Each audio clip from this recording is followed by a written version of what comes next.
Patching Knife Scales, William Hovey Smith, 2016. I am the owner of a new company, Hovey's Knives of China. And in this instance, we attempted to drill a hole in a knife, missed it, and buggered a piece of wood.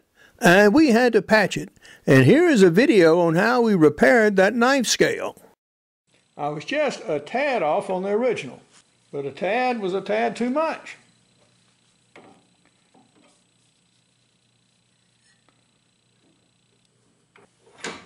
Index right again. Now I think we'll be able to do some work.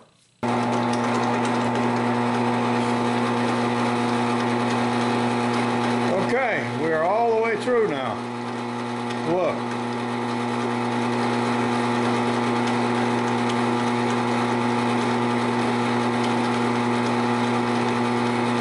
We wound up breaking out a good piece of our good wood here too.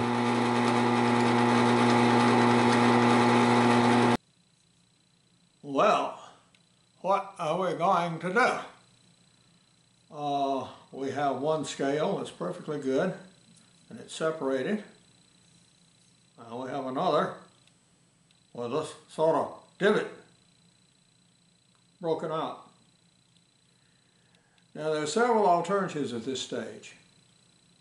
Now what any professional knife maker would do would say, okay, this handle is scrap. You scale it off, you take it off the steel completely, and you start all over and you make a whole new grip.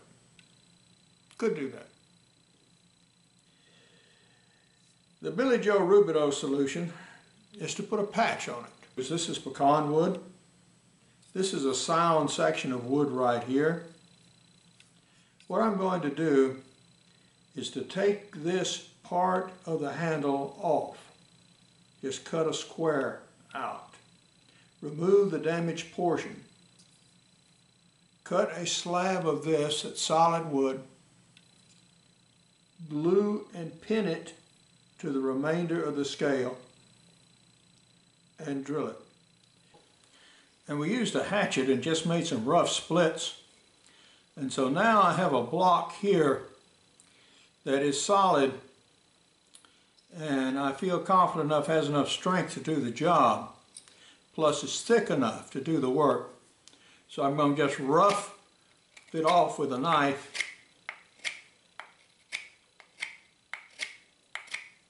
And then put it on the sander and actually drill it first. And after I get a good clean hole, then we'll proceed to put it on the knife handle. We're going to be indulging in what is just about the knife maker's equivalent of dentistry by using this cutoff tool on the Dremel tool instead of dentistry tools to cut out this damaged wood and get us a flat plane and a square back here so we can affix our block repair. So we started our first cut and you can see how it's going. We've used our Dremel and we've worked almost down to the bottom of this breakout here. And now I'm going to take it and put it on the sander and use a sanding machine to get it this last little bit down and plane and level up the surface. We now have it where our holes line up and everything is fairly solid. So what we're going to do is put two brass pins and glue. And this time we're going to use super glue to bond these two pieces together. And once we do that, then we'll proceed to cut off this larger piece and actually grind it to the shape of the grip. Again, we have made progress. We have cut this block off and actually put it on the bandsaw to remove some of this excess material. Now, because of the weakness of this wood and its brittleness and the thinness of it, I want to put as little stress on here as I possibly can with the grinder. So I'm going to try to remove as much of this excess wood with the Dremel tool as I can before putting it on the grinder, even though I have reinforced it with 2 brass pins as well as the glue.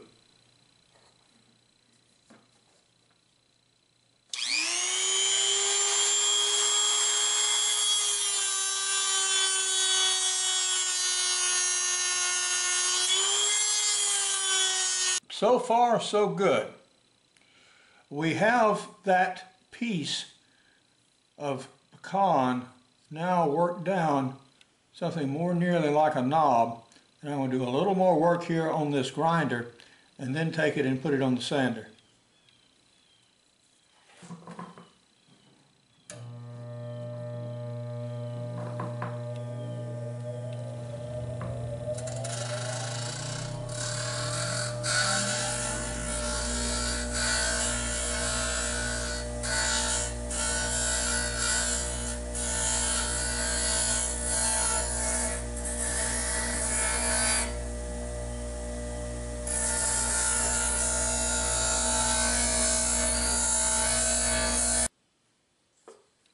Sometimes a little wood dust is just what you need, and we need some, because what we've got is we've got a little gap here that we need to make sure we have glue in, and we also have a divot with a grinder right here.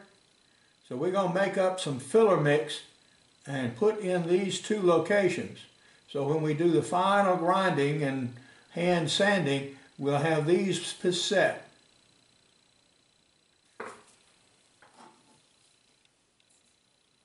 So let me mix my mix here.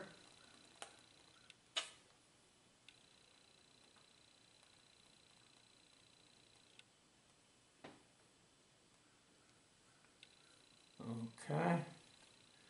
Now this has a little working time, and just exactly for this reason. So you can do this. Super glue would have already started to set right now. See, it's now quite dark. Get it smeared through here, forced into these holes, hopefully.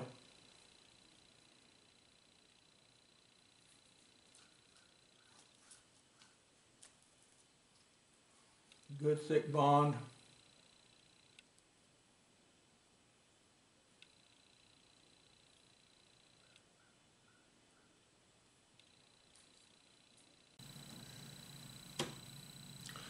We have our patch successfully applied to our knife blade here, and have also done sanding on it and put its first coat of finish.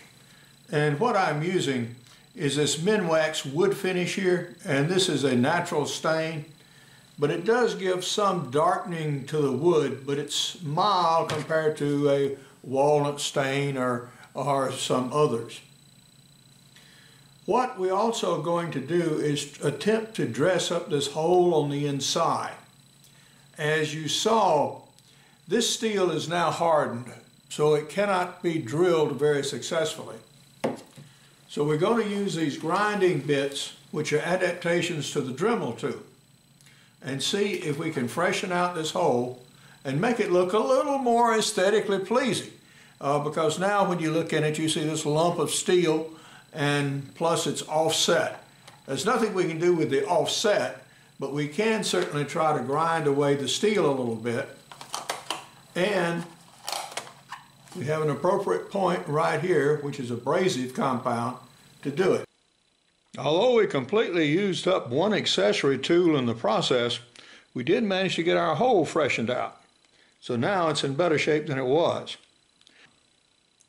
So we go to the belt sander now, and we actually do the final edging on the blade.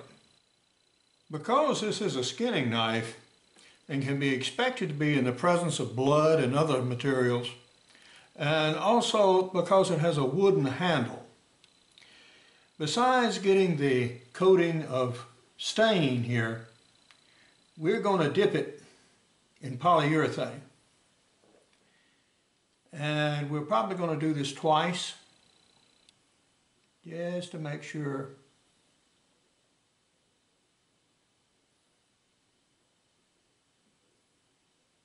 There we go. we get a good coating all the way across. I'm going to hang this up now and let it dry and drip. And it may take this all day to dry, but that's no great problem. I want to have the coating on there, and I want to have it everywhere. And this is the best way I know to do it. Painting is sort of slap dab compared to this method. Through this series of videos, we have made and tested the most recent of our Billy Joe Rubidoux series of blades made from found materials. And this is our Aspen leaf skinner. Now this skinner is going to be made as a regular production knife from Hovey's Knives of China. But now, this is Hovey Smith, reminding you to hunt what you eat and eat what you hunt. Be legal, be ethical, be safe, goodbye, God bless, and see you next time. Here is another look at the knife and our logo of Hovey's Knives of China and some of our 15 different designs. Now, I am the author of Backyard Deer Hunting and other outdoor books, such as Extreme Muzzleloading, Crossbow Hunting, and Practical Bow Fishing, and in each of these books we have chapters on knives and their uses. I also have a new business book, Ideas for New Businesses, on how to found your own million or billion-dollar business, and here is a little blurb about me and about the book. Decorative grips with contrasting bands of wood probably originated from somebody trying to patch up their knives. Now, I do forge memory knives from customer-supplied raw materials. For more information on regular production of Hovey's Knives of China, you can go to the website below. For more information on my books, blogs, and more than 550 videos, go to my website, www.hoveysmith.com.